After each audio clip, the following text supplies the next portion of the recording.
Alright, hi guys, here's the second part of the review. Sorry for my voice again, a little bit sick.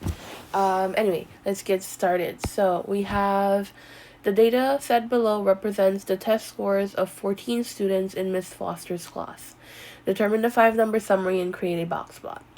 So I'm going to go a little faster in this review just because some of the questions are repetitive, like, create a box plot and stuff like that. So we want to go to menu, stat, clear out whatever you have in that list, enter in your new data set, 65, 70, 72, 78, 84, 86, 86, 88, 388, 94, 95, 96, and 98. Hit F2, F1. Scroll down for your 5-number summary. Perfect. So looks like we can start at a range of 60 and we can go by 5. So I'm going to create the number line starting with 60, 65, 70, 80, 85, 90, 95, 100, 200. Okay. Alright, so our min is 65. Always just write down your 5-number summary on the side. Min is 65. Q1 is 78, so I like to start with the quartiles first. So Q1 is 78, so that's going to be somewhere close to 80. Median is 87, which is right before 90. That's a curved line. Our Q3 is 94, which is right before 95. And then these three gets connected to make our box. And then our min is 65, which is just a point that gets attached to the left end. And then our max is 98, which is a point that gets attached to the right end. Alright, cool. You know that this, you can just label this. This is your min, Q1, median, Q3, max. And write down your 5-number summary on the side. Alright, cool. Next question. We have test scores.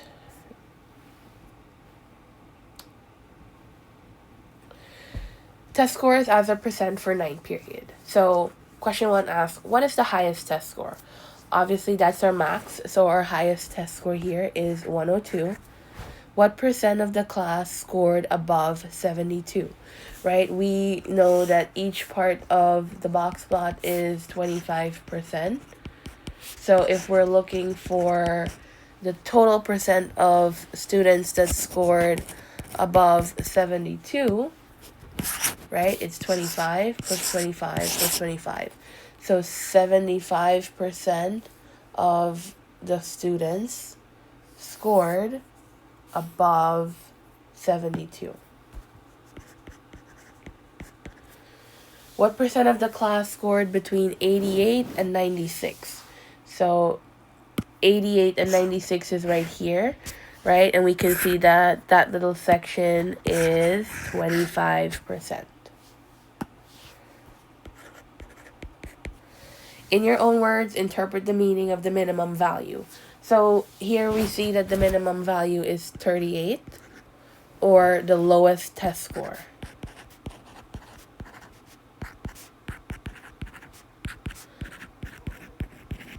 And then interpret the meaning of the maximum value, which is 102, which would just be the highest test score.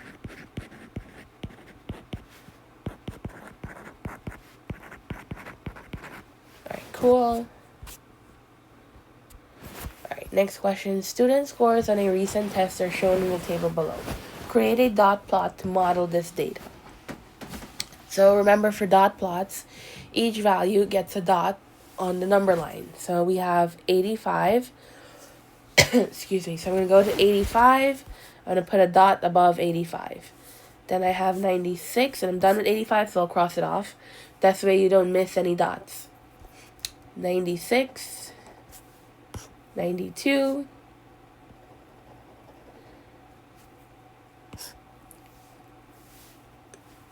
that was the wrong one for 92.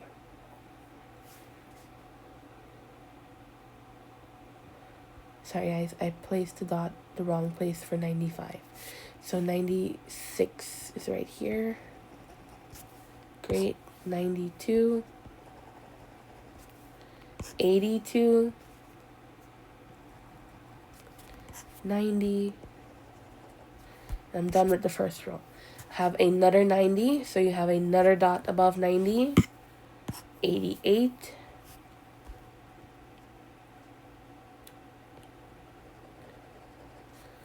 95. 85. 88. 90 again. 87.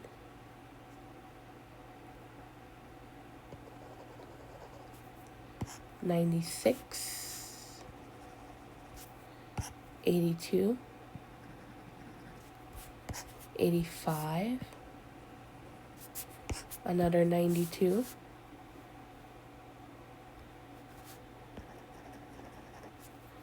96. 85. Another 92. And then lastly, 87. And that's it. That's our dot plot. That's all you need. Alright, the ages of 5 children in the family are 3, 3, 5, 8, and 18. Which statement is true for this group of data? So you can use your calculator here to find your mean, median, and mode. Or since it's a small data set, you could do it by hand.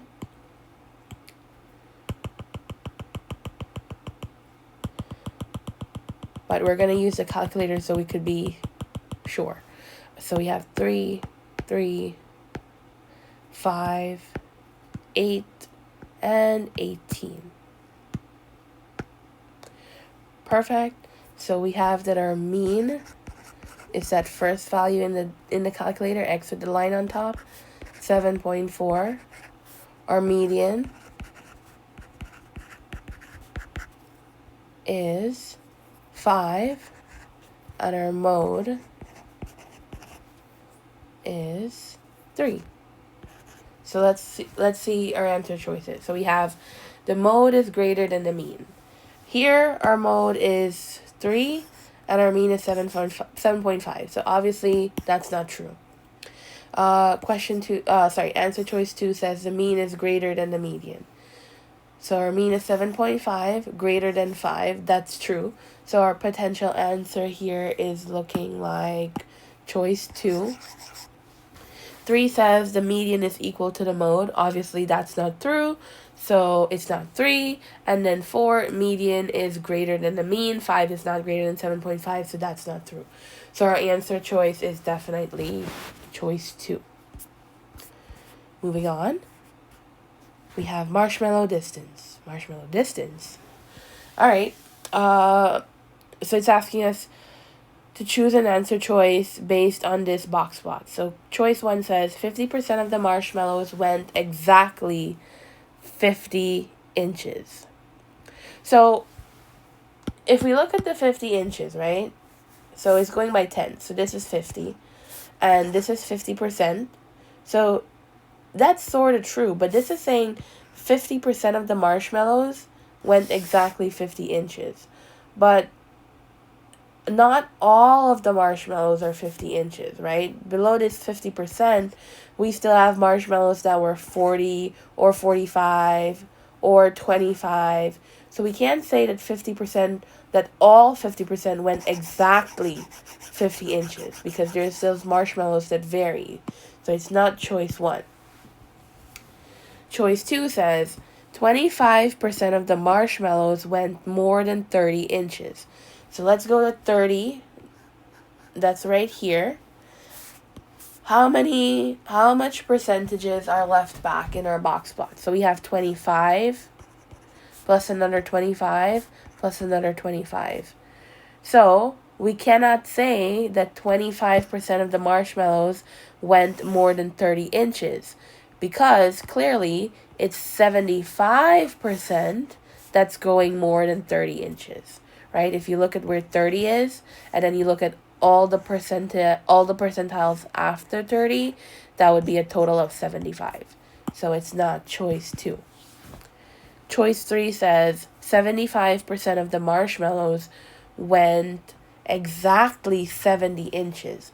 Again, that's not true because if we look at the 75% mark, that's right here, and we still have marshmallows that are varying in size, right? If we look right here, we have marshmallows that are 60. We have marshmallows that are 50 inches. So obviously 3 doesn't make sense because they're not all exactly 70 inches.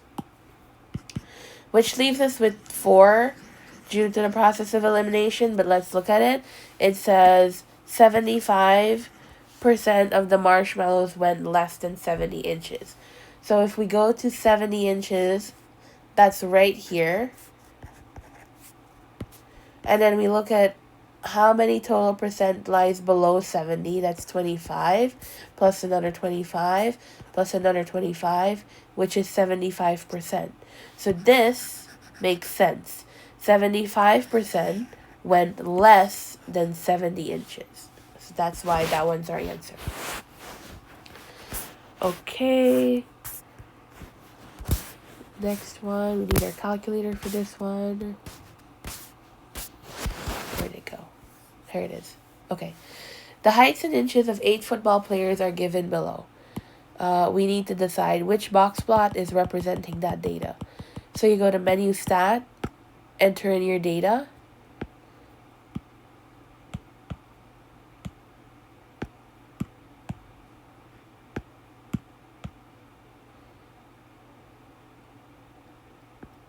$69, $71, $78, and $74. Get your 5-number summary. Okay, so we see that our min is 69. So let's see which box plot has a minimum value of 69. Okay, so this box plot has a minimum of 65. So obviously, it won't be choice 1. Then this box plot also has a minimum of 65. So it's not going to be choice 2. And choice 3 and 4, this has a minimum of 69, so it could be this one. This also has a minimum of 69, so it could be that one. Let's double check our max. So we see that our max is 78. Both of these have a max of 78, so we're good so far. Let's narrow it down using the Q1. So we see that Q1 is 70. They both have a Q1 of 70. Our median is 71.5. So 71 and then 0.5. So this is looking good. Let's see the other one. Here's 71. And here would be 71.5. But in choice 4, our median is not at 71.5. It's more than that. So choice 4 is not an answer choice. And then if we just confirm with the max, here's 75.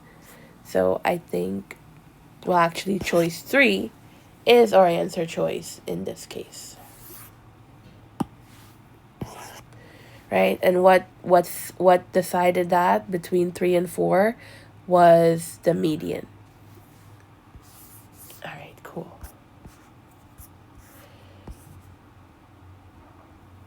Okay, so using the line provided, construct a box and whisker plot for the 12 scores below. Determine the scores that lie above the 75th percentile. So I'm not gonna do this. I'm gonna skip this one, just because we've done all the box plots in the questions before. So you would create your box plot, and then the scores that lie above the 75th percentile would be all of your scores that lie above your Q3, since your Q3 is your 75th percentile.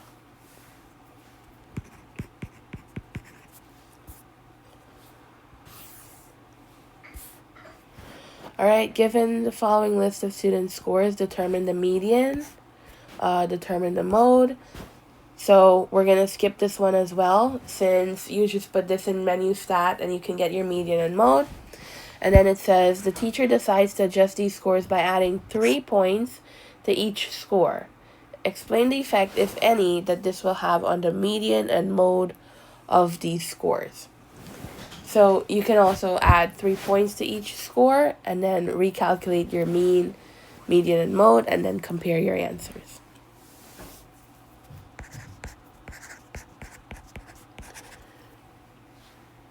We're also going to go over these two in class, so don't worry too much about it. Okay, Mr. Taylor raised all his student scores on a recent test by 5 points. How were the mean and range of the scores affected? So this is also one that we're going to go over in class, so we're going to skip this.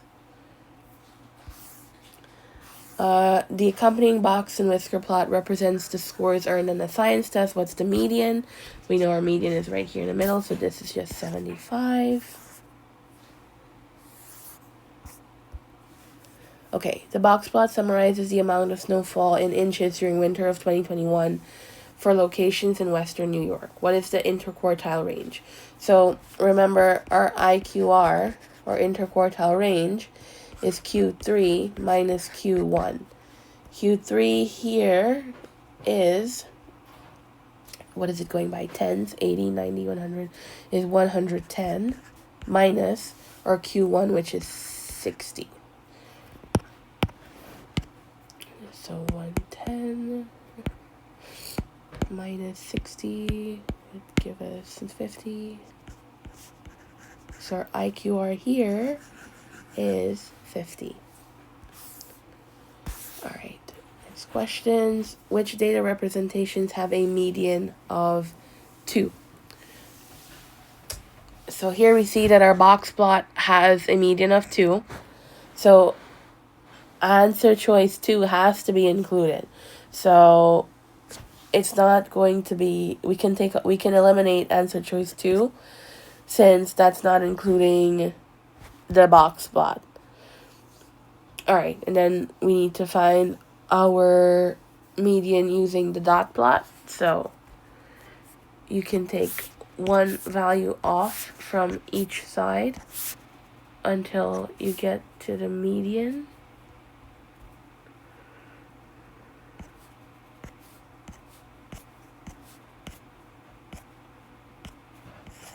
So here we see that the median is also 2.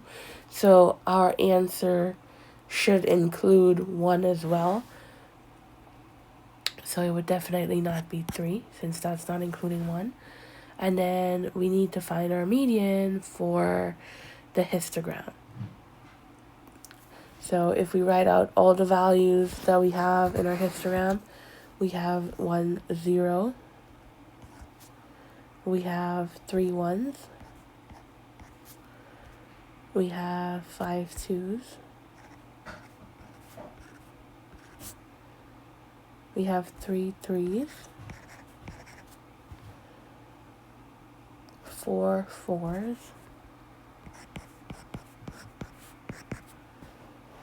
3 5s. And then 2 6s. Right, this is already arranged in order for us, so if we try to find the median,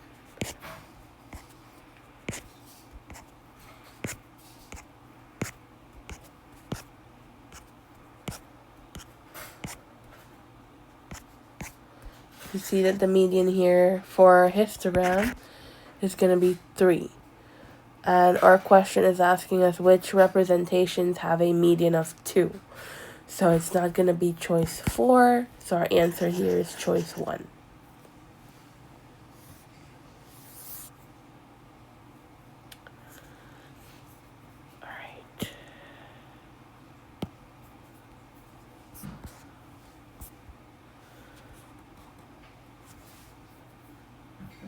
Okay, so just for the sake of time, I'm going to skip this one. You can try this on your own. We're also going to go over this in class. We're also going to skip this one. You guys have enough information to be able to do that on your own. All right, and then our last question on here. Can I fit the calculator with it? All right, cool. Maybe not. Anyway, we don't need the calculator for this one. So our last question here is the histogram. It says, a histogram can be used to represent the distribution of numerical data. The data represents the number of days it takes for different tomato plants to produce tomatoes. Use the information to complete the frequency table. So remember, the only thing that's tricky about your frequency table is the range of values. So we have the first range, which is 40 to 50. Remember, these are numbers that go from 40 all the way to 49. So it's not including 50, right? Numbers that are going from 50 to 60 would be 50 up to 59 and not including 60. So how I like to think about it is if my range is 40 to 50, then I'm only looking for numbers that are in the 40s. If my range is 50 to 60, then I'm looking for numbers that are only in the 50s. So let's see how this works out. So 40 to 50. How many numbers are going from 40 to 50, but not including 50? Or, as I like to think about it, all the numbers in the 40s. Well, notice that's only 1, right? So our frequency for 40 to 50 is just 1. 50 to 60, right? So remember, these are going to be all the numbers, 50 to 59, not including 60. So how I like to think about it is all the numbers in the 50s only. So we have 52, so we have 1, 2, 3, 4. Our frequency is 4. Remember, we're not including 60. 60 will get included in the third range, right? Because these are all the values that are in the 60s. So we have 1, 2, 3, 4, 5, 6, 7, 8, 9. 70 to 80, so we're looking at all the numbers in the 70s. So 1, 2, 3, 4, 5, 6, 7, 8, 9.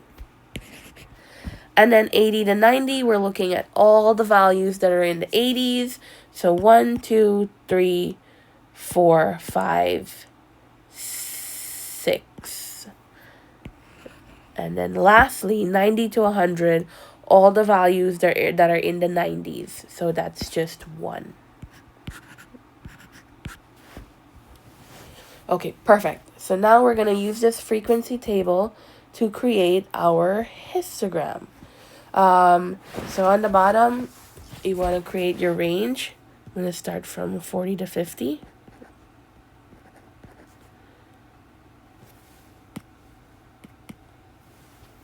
We can go by tens for our range.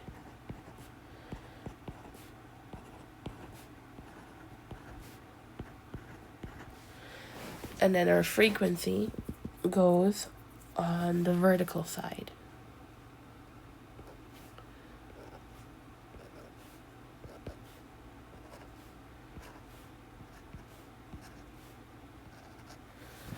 Lovely. So 40 to 50, we had a range of 1. So my histogram is going to look like that, just a frequency of 1. And then all of our columns are going to get connected, right? So 50 to 60 is 4. So I'm going to start here, go up to 4. That's going to be weird. Okay, perfect. And then 60 to 70 is 9. So go all the way up to 9. 70 to 80 is also 9.